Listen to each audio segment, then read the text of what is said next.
제목이 이겁니다. 아까 앵커님께서 잠깐 말씀하신 건데요. 총선 전 딜레마에 빠진 부동산 정책이란 얘기입니다. 자, 부동산이 정치하고 굉장히 밀접한 관계가 있습니다. 정치를 누가 하느냐에 따라서 이 부동산 시장이 어떤 식으로 흘러갈까에 대해서 결정이 되는 거거든요. 지난 3년간 우리 많이 절실하게 느끼고 있지 않습니까? 자, 그 내용을 보시면 첫째 이렇습니다. 청와대 국토교통부는 예정대로 규제를 가할 것을 거듭 밝혔고요. 그리고 당에서는 총선을 앞두고 이걸 반대를 하고 있습니다. 자, 어떤 규제냐면은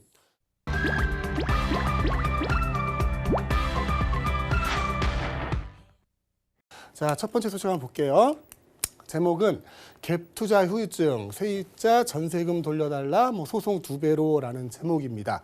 어떤 내용인지 한번 보겠습니다.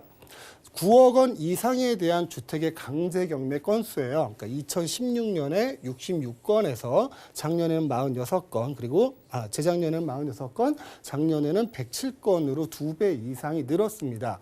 어떤 내용이냐면요. 9억 이상 주택 강제 경매 2018년보다 2배 이상 늘었다라는 얘기인데, 자, 이 내용을 설명을 드리려면 이제 경매 종류에 대해서도 한번 설명을 드려야 될 것 같아요. 이 경매라는 거는요, 두 가지로 나눌 수 있습니다. 첫 번째 이제 임의 경매가 있고요. 그리고 강제 경매가 있어요. 자, 임의 경매라는 거는 어떤 거냐면 물건에 의지를 해서 물건을 기반으로 해서 경매를 진행하는 것을 임의 경매라고 합니다.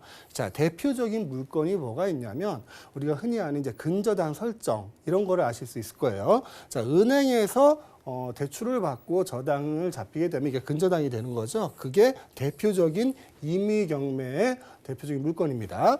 자, 강제 경매는 채권에 기인을 합니다. 자, 채권이라는 거는 말 그대로 차용금일 수도 있고요. 여기 나와 있는 것처럼 전세 보증금일 수도 있습니다. 자, 이런 채권에 기인해서 진행되는 경매를 강제 경매라고 하는데, 지금 여기 보시면 강제 경매라고 나와 있잖아요. 그래서 이 내용은 어떤 거냐면 임차인이 임대인을 상대로 전세 반환금 반환 소송을 제기하고 그 판결문을 가지고 강제 집행을 하는 거예요. 강제 집행을 하는 그 건수가 46건에서 107건으로 늘었다는 거죠. 그만큼 임대인이 임차인에게 전세 보증금을 돌려주지 못했던 확률이 늘어났다는 얘기입니다. 근데 중요한 건 이제 9억 이상의 주택이라는 거죠. 여러 번 말씀드리지만 9억이라는 금액은 우리나라에서 굉장히 큰 의미를 갖습니다. 9억을 넘어가게 되면 여러 번 말씀드렸죠. 양도세도 내야 되고요. 종부세도 내야 되고요. 대출이 안 되고요. 전세자금을 받고 있다면 즉시 회수 대상이 됩니다. 자, 9억 이상의 주택을 가지고 있는데 이 집을 임대를 줬어요. 임대를 주고 있다면 임대인은 어딘가에 살고 있겠죠. 그 임대인이 살고 있는 집이 자가일 수도 있고요. 자가일 수도 있고 그 임대인이 전세를 살 수도 있어요. 그래서 이 주택에 대해서 전세 보증금을 내주려면 자기가 살고 있는 집에 대해서 대출을 받아서 내주든가, 아니면 전세금을 자기가 이 집으로 들어오고 그 돈을 빼주면 되는데 그 길을 막아놓은 거예요. 그 길을 막아놨기 때문에 지금 강제 경매가 많이 늘었다라는 내용이고요.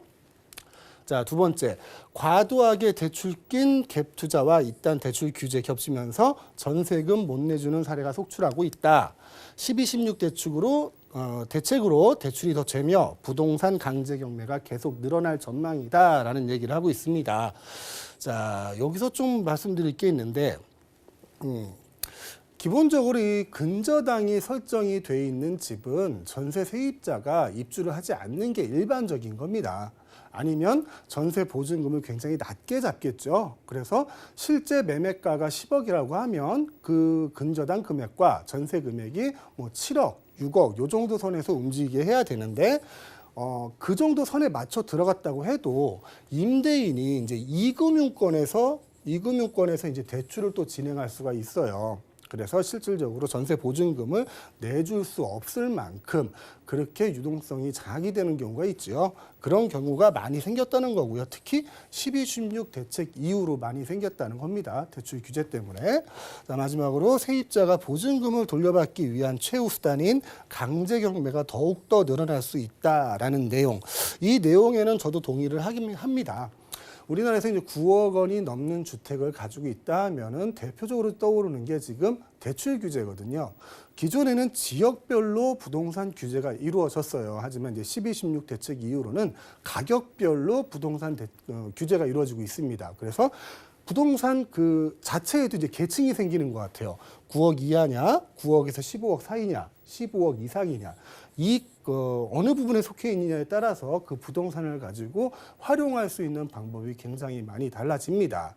그래서 이런 내용들을 좀 숙지를 하시고요. 앞으로 투자를 진행하실 때 나중에 전세 보증금을 내가 어떻게 반환할 수 있는가에 대해서도 고민을 해야 될 것 같습니다. 자, 요 내용을 보면서 제가 좀 한 말씀 드리고 싶은 게 있는데, 일반적으로 이제 갭 투자라고 하잖아요. 갭 투자는 전형적으로 시세 차익을 목적으로 하는 투자 방법입니다. 자, 시세 차익이라는 거는 현재 수익이 아니에요. 현재의 수익이 아니라 뭐 2년이 됐든 5년이 됐든 기간이 지난 미래 가치에 대한 투자를 하는 겁니다. 미래 가치예요. 나한테는 지금 소득이 생기는 게 없어요. 그래서 갭 투자를 진행할 때에는 딱 두 가지 조건이 무조건 선행돼야 됩니다. 그 첫 번째는 부동산 가격이 계속 올라야 합니다. 부동산 가격이 떨어지게 되면 갭 투자하는 의미가 없겠죠. 두 번째는 임대료도 계속 올라야 돼요. 임대료가 계속 올라서 그 내가 보유하고 있던 기간에 경비들을 보충을 해줘야 됩니다. 근데 기존에는 그게 큰 부담이 안 됐습니다. 뭐 갭 투자 하시는 분들 뭐 지방의 아파트 뭐 몇십 채를 가지고 있다, 몇백 채를 가지고 있다 이런 분들도 많이 계시잖아요. 서울에도 많이 있었고요. 그분들이 기존에는 보유하는 데 대한 부담이 그렇게 크지 않았어요. 그리고 기본적으로 부동산 가격은 상승을 했고 임대료 자체도 많이 상승을 했습니다. 그래서 갭 투자 자체가 크게 무리하게 투자를 안 하고 안정적으로 투자하는 방법이 됐었는데, 지금은 어떠냐면은 부동산을 보유한다는 자체는 내가 그 부동산을 가지고 있을 능력이 있다라는 걸 얘기하는 거예요. 아까 말씀드렸다시피 많은 세금이 늘어나고 있습니다. 대표적인 게 종합부동산세죠. 종부세도 있을 것이고요. 뭐 재산세도 올라갈 것이고요. 모든 세금의 지표가 되는 근거들이 다 올라가고 있거든요. 그래서 부동산을 보유한다는 거는 그 보유함에 대한 책임을 진다는 얘기거든요. 세금 등을 내가 납부할 능력이 있다는 얘기입니다. 하지만 갭 투자는 지금 현재 수익이 아니라 미래 수익이기 때문에 갭 투자 자체만으로는 이거를 보유하기에는 힘든 상황이 온 거죠. 그래서 월세가 나오는 이 수익형 부동산으로 지금 많은 투자자분들이 눈을 돌리고 있는 겁니다.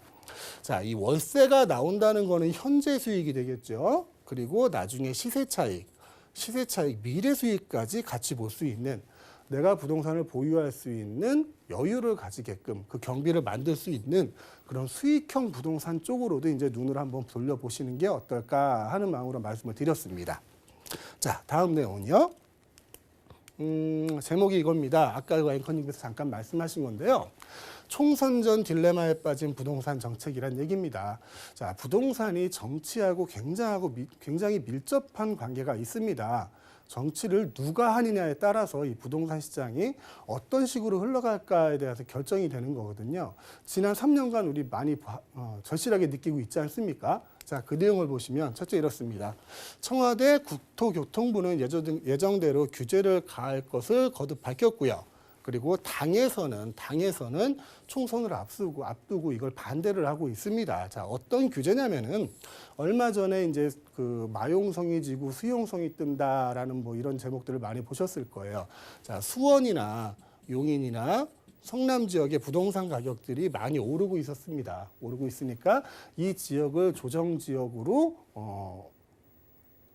묶어 놓느냐 이런 부분을 가지고 얘기를 많이 했었는데, 국토교통부 입장은 이랬어요. 국토교통부 입장은 그 주거안정심의위원회를 열어서 그 지역을 조정지역으로 편입을 하겠다라는 그런 주장을 했고요.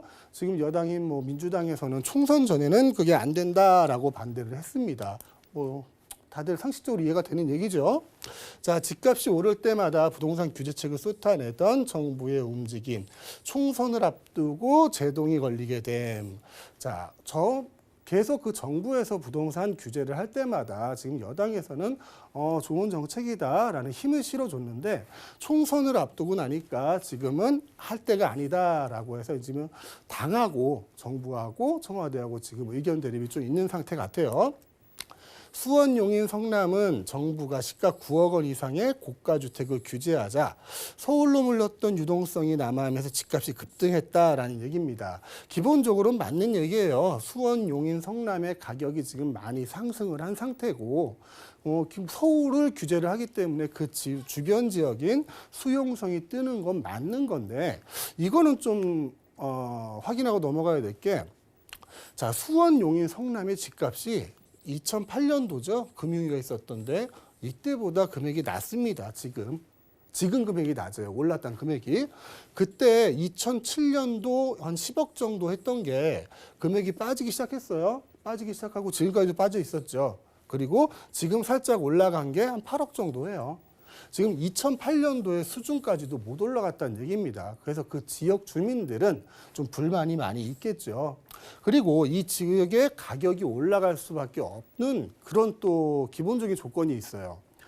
원래 서울 쪽에 부동산 투자를 진행했던 시장에 유동자금이 있었습니다. 유동자금이 있는데 굉장히 큰 자금이죠. 이 유동자금을 서울에 투자를 못하게 모든 정책적으로 지금 막아놨잖아요. 그리고 다른 쪽으로 투자를 하라고 유도를 하고 있고요. 그래서 이제 수원, 용인, 성남으로 가는데 이 유동 자금만으로도 지금 가격이 많이 상승을 이루고 있는데 앞으로 풀릴 거 3기 신도시죠. 3기 신도시에 대한 토지 보상금이 40조가 넘게 풀립니다. 40조라는 금액은 엄청나게 큰 금액이잖아요. 자, 이 40조라는 시장의 유동성이 꽉 차 있는데 부동산 말고 다른 곳에 투자할 만한 대체적인 상품을 찾지 못하고 있는 거죠. 그래서 당연히 수원으로 갈 수도 있고요. 또 옆에 이제 광주나 안양으로도 갈 수 있겠죠. 이 규제를 받는 그 주변의 풍선 효과는 앞으로도 그렇게 크게 달라지지 않을 것 같은 좀 개인적인 예상을 좀 해봅니다. 자, 다음은 지난 16일 열린 비공개 토론, 아까 그 말씀 드린 거예요.